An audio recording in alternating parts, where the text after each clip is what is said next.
25 मार्च 1975 दो बहनें, एक छोटा सा मॉल ट्रिप और अमेरिका के इतिहास का सबसे बड़ा missing person case investigation. I am your host Rachit Garg and this is the cold case of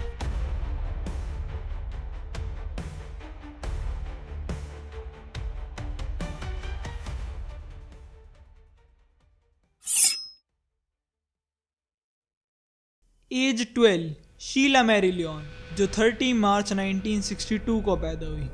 उसकी छोटी बहन एज 10 कैथरीन मैरी लियोन, जो पैदा होती है 29 मार्च 1964 को। दोनों की ज़िंदगी काफ़ी एडवेंचरस थी। दोनों बहनें एक दूसरे से काफ़ी प्यार भी करती थी। इवन उनके बर्थडेज में भी सिर्फ एक ही दिन का फासला था। वे दोनों कैंगसिंगटन मैरीलैंड में बड़ी हुई। वॉशिंगटन डीसी का एक बहुत शांत एरिया, एक प्यार भरा परिवार जिनमें उनके माँ बाप जॉन और मैरी लियोन भी थे। दो भाई जय और जोश भी थे। जॉन एक मशहूर रेडियो की पर्सनैलिटी था, जिस वजह से उसकी आवाज़ के लिए लोग उसको जानते थे। मैरी अपने परिवार को काफ़ी क्लोज रखती थी। कैथरीन और शीला लियोन की ज़िंदगी भी काफ़ी अच्छी चल रही थी, जहाँ दिन छोटी छोटी खुशियों से भरे होते थे, जैसे पिग्गी बैंक में पैसे जमा करना और पड़ोसियों के बच्चों के साथ खेल कर आना। मानो कैंगसिंगटन मैरीलैंड तो एक एग्जाम्पल था फ्रीडम, सिक्योरिटी और ट्रस्ट का। पर लोगों का ये वहम भी उस दिन टूट गया when Catherine and Sheila Lyon got disappear in thin air.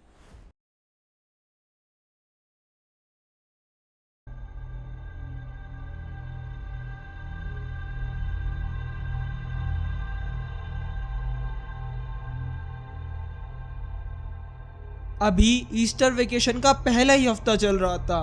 Catherine और शीला लियोन जेब में $2 लेकर सुबह 11 बजे निकल जाते हैं अपने घर से, अपनी माँ मैरी लियोन को इस बात की तसल्ली देकर कि हम 4 बजे तक घर पहुँच जाएंगे।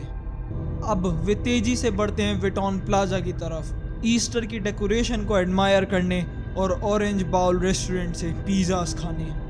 एक विटनेस ने उन दोनों बहनों को एक बूढ़े आदमी के साथ, जिसने एक ब्राउन कलर का सूट पहना था, उसके एक हाथ में ब्रीफ केस तो दूसरे हाथ में एक टेप रिकॉर्डर था। मेरी बात को ध्यान से सुनना, उसके एक हाथ में एक ब्रीफ केस और दूसरे हाथ में एक टेप रिकॉर्डर था, जिससे वो आसपास के ही घूमते बच्चों का इंटरव्यू ले रहा था। दोनों बहनों को दुनिया में एक और बार देखा गया, अराउंड 2:30 to 3 PM, और पॉसिबली आखिरी बार भी।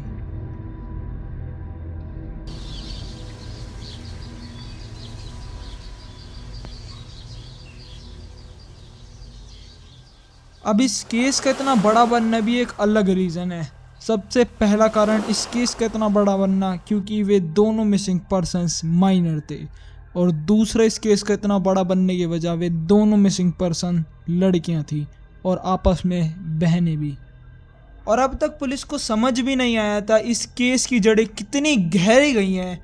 उससे पहले one of the largest search operation of USA were launched. उस एरिया के हर एक के घर की तलाशी ली गई, नदी से लेकर नालों तक की भी तलाशी ली गई, सिर्फ एक पर्पस, उन दोनों बहनों को जिंदा सही सलामत ढूंढ कर निकालना। 100 से ज़्यादा वॉलेंटियर, डॉग्स, स्कूबा डाइवर्स, हर जगह लोग थे सिर्फ उन दो बहनों को ढूंढने के लिए। और जब इतना कुछ चल ही रहा था तो लियोन फैमिली ने एक और काम करा। उन्होंने $9,000 का रिवॉर्ड अनाउंस कर दिया, जिसने कोई भी लीड दी जो पोटेंशियली उन दोनों बहनों तक पहुंचा सके।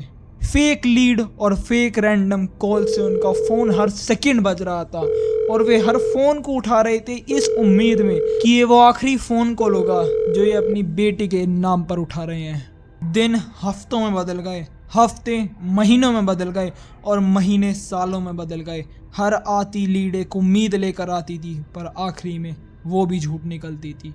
गर्मियों तक ये केस बिल्कुल ठंडा पड़ चुका था, जिसकी वजह से अब सिर्फ एक फैमिली फोटो में कैद होकर रह गई।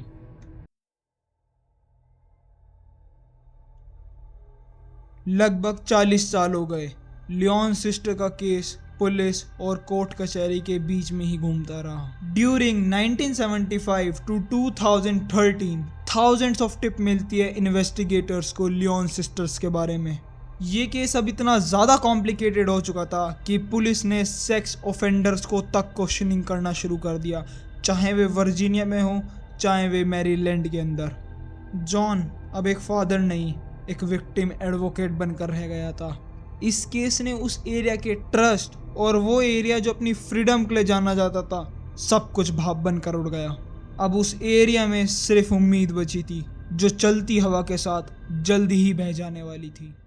2013 पुलिस डिसाइड करती है कुछ पुरानी फाइल्स पे एक और बार नज़र मारने की, और उसमें से निकलती है लियोन सिस्टर्स की फाइल्स देखते हुए डिटेक्टिव को रियलाइज़ होता है उस रिपोर्ट में एक बंदे का नाम मेंशन है, लियोड ली वेच, जो उस टाइम 18 साल का था, जिसका फेशियल स्ट्रक्चर काफ़ी मिलता जुलता था जो एक स्केच 1975 में एक विटनेस ने बनवाया था।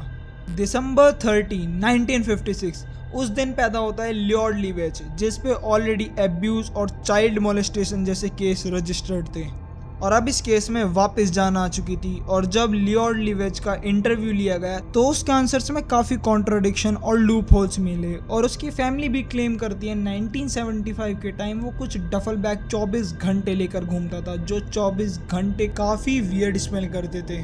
उसका नाम पर्सन ऑफ इंटरेस्ट बन चुका था। जुलाई 2015 तक उस पर किडनैपिंग, मर्डर और ऐसे काफ़ी सारे चार्जेस लग चुके थे, और अब इस केस को शायद फाइनली शांति मिलने वाली थी। सितंबर 2017 लियोड लीवेज को प्लीड करा जाता है 48 ईयर्स ऑफ इम्प्रिजनमेंट के साथ।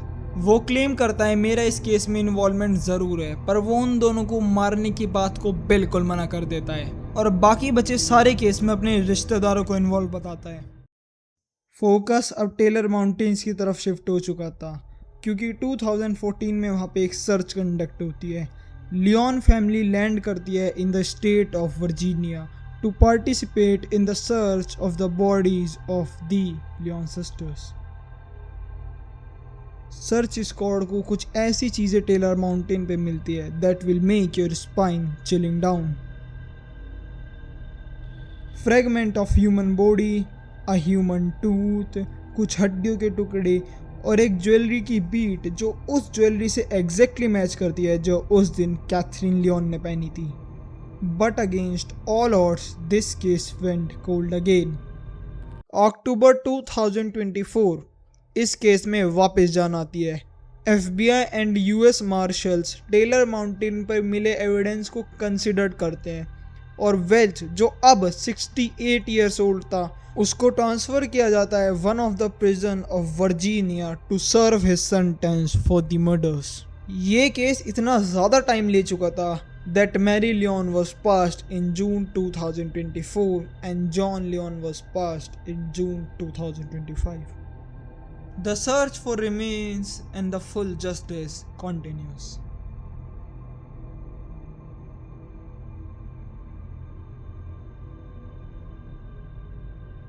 और अगर आप ये केस यहाँ तक देख रहे हो तो आई एम श्योर आपको ये केस सुनने में काफ़ी मज़ा आया होगा, और कैसा हो आपको एक अपॉर्चुनिटी दी जाए एक ऐसा ही सिमिलर केस सच में सॉल्व करने की। Yes, you heard it right, I am talking about uncomfortable.in। It's our brand, जिसमें हम आपको एक इमर्सिव एक्सपीरियंस देते हैं एक रियल लाइफ डिटेक्टिव बनने का, जहां हम आपको केसेस प्रोवाइड करते हैं जो आप इजीली वेबसाइट पे से परचेज कर सकते हैं, जो कुछ ही दिनों में आपके पास पहुंच जाएगा। केस के अंदर आपको काफ़ी सारे डॉक्यूमेंट्स मिलते हैं, like police interview transcripts, police note, victim notes and much more to go. But the question is, can you solve the murder mystery case of Dr. Alistair Flinch?